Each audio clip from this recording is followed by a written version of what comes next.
Halo, Assalamualaikum. Selamat datang kembali teman-teman di channel Muhammad Abizar. Baiklah, pada video kali ini kita masih membahas mengenai cara menghidupkan sepeda motor menggunakan sensor sentuh, teman-teman. Nah, pada video saya sebelumnya ada yang bertanya, teman-teman, yaitu saudara Adnan R ya. Dia bertanya, Om, pakai satu sensor untuk kontak dan starter bisa nggak? Jawabannya adalah bisa, teman-teman. Nah, pada video sebelumnya saya menggunakan dua sensor sentuh, teman-teman. Ya, satu untuk menghidupkan kontak ya, dan satu untuk starter, teman-teman. Nah, tapi kali ini kita akan mencoba menggunakan satu saja, teman-teman. Menggunakan satu sensor sentuh saja, teman-teman. Nanti cara kerjanya seperti ini, teman-teman. Jadi saat kita sentuh pertama, saat kita sentuh satu kali, maka dia akan menghidupkan kontak, teman-teman. Dia menghidupkan kontak, ada jeda sedikit, kemudian dia langsung menghidupkan starter. Nah, untuk menghidupkan starter di sini sudah kita atur ya, kira-kira lamanya 1 detik, teman-teman. Jadi sama seperti kita menekan tombol starter pada sepeda motor ya. Kira-kira 1 detik kita tekan starternya, kemudian kita lepas. Nah, jadi dia akan menghidupkan starternya 1 detik, kemudian dia akan mematikannya, teman-teman. Tapi kontaknya masih hidup ya. Kemudian sentuhan kedua barulah dia mematikan kontak, teman-teman. Nah, perbedaannya dengan video sebelumnya, kalau menggunakan dua sensor sentuh, satu sensor ini khusus untuk kontak ya, kemudian satu sensor ini untuk starter. Kemudian lamanya starter itu tergantung dengan kita menyentuh sensornya, teman-teman. Nah, sedangkan di video kali ini kita hanya menggunakan satu saja. Jadi starternya dia langsung otomatis, teman-teman. Dia langsung otomatis, sesudah menghidupkan kontak, dia langsung otomatis menghidupkan starter selama 1 detik, kemudian mematikan starternya. Nah, saat mesin sudah hidup, saat kita sentuh sekali lagi, barulah dia mematikan kontaknya, teman-teman. Baiklah, langsung saja. Untuk rangkaiannya sama ya, teman-teman. Untuk rangkaiannya saya ulang sekali lagi ya. Untuk sensor sentuhnya, di sini saya hubungkan dengan pin digital 3, teman-teman. Ya, sensor sentuhnya digital 3 ya. Kemudian untuk relaynya in 1 in 2, di sini kita hubungkan dengan pin digital 4 dan digital 5, teman-teman. Ya. Jadi rangkaiannya hanya seperti itu saja ya. Sekarang kita lanjut ke tahap pemrograman, teman-teman.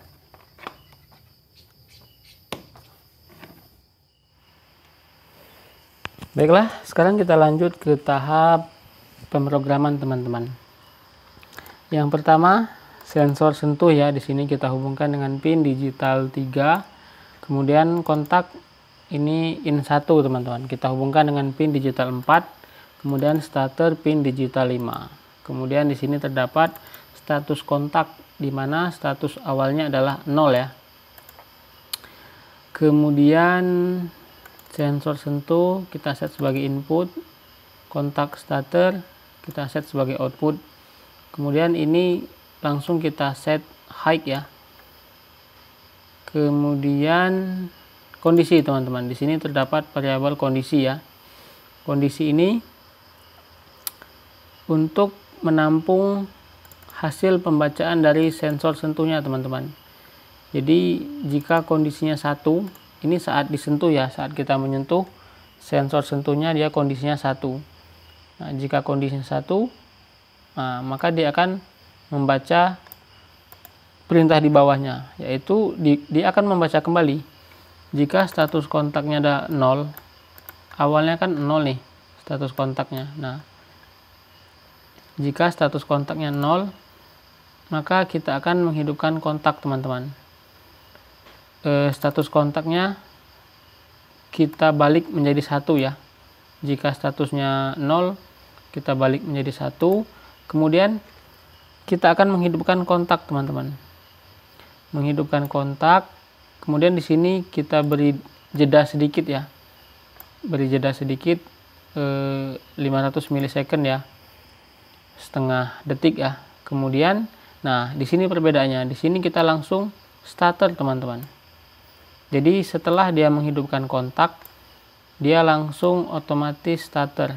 Nah, untuk berapa lama dia menghidupkan starternya di sini, teman-teman. Di sini saya set 1 detik 1000 milisecond ya. Apabila mungkin menurut teman-teman kurang lama nih, saya mau 2 detik. Ya, berarti tinggal diganti 2000 ya. Atau misalnya 1 detik setengah, jadi 1500 ya. Di sini saya set 1 detik. Ini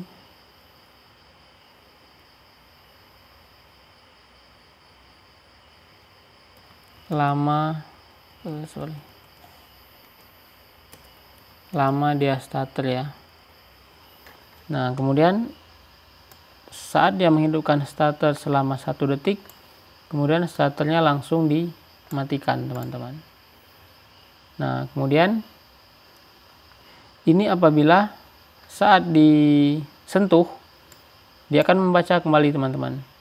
Jika status kontaknya 0, dia ke sini. Nah, sedangkan di sini status kontaknya sudah kita ubah menjadi 1. Nah, karena statusnya bukan 0 lagi, maka dia pindah ke sini, teman-teman. Ya, di sini kita hanya mematikan kontaknya saja, teman-teman. Nah, di sini status kontaknya kita kembalikan ke 0 lagi. Jadi saat disentuh, dia kembali ke sini.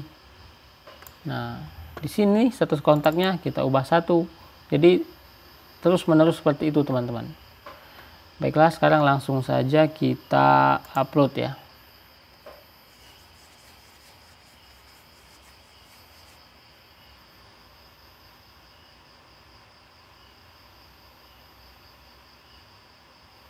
Ya, dan uploading. Ya, sekarang kita coba, teman-teman. Dan uploading. Nah, perhatikan ya, di sini untuk lampunya mati ya, lampu kontak maupun starter mati ya. Nah, sekarang saya akan menyentuh sensor sentuhnya. Kemudian kita perhatikan lampu kontak dan starternya, teman-teman. Ya, saya sentuh ya. Ya, kontaknya hidup ya. Jadi dia tadi starter 1 detik, kemudian langsung mati kembali. Tapi kontaknya masih hidup, teman-teman. Kemudian saat saya sentuh kedua, maka dia mematikan kontaknya. Kita coba sekali lagi ya. Ya, starter langsung mati, kontaknya tetap hidup ya. Jadi saat disentuh sekali lagi, kontaknya mati. Coba sekali lagi ya. Ya, saya sentuh, maka dia mati, teman-teman. Nah, untuk cara pasangnya sama ya, seperti pada video sebelumnya, teman-teman. Jadi tidak saya praktekkan pada motornya ya. Jadi saya hanya mempraktekkan cara kerjanya bagaimana apabila menggunakan satu sensor sentuh, teman-teman.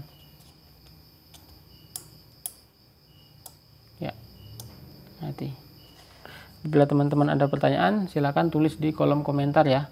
Dan bagi teman-teman yang belum subscribe, jangan lupa klik tombol subscribe dan klik pada lonceng untuk mendapatkan notifikasi video terbaru dari saya. Sampai jumpa pada video selanjutnya.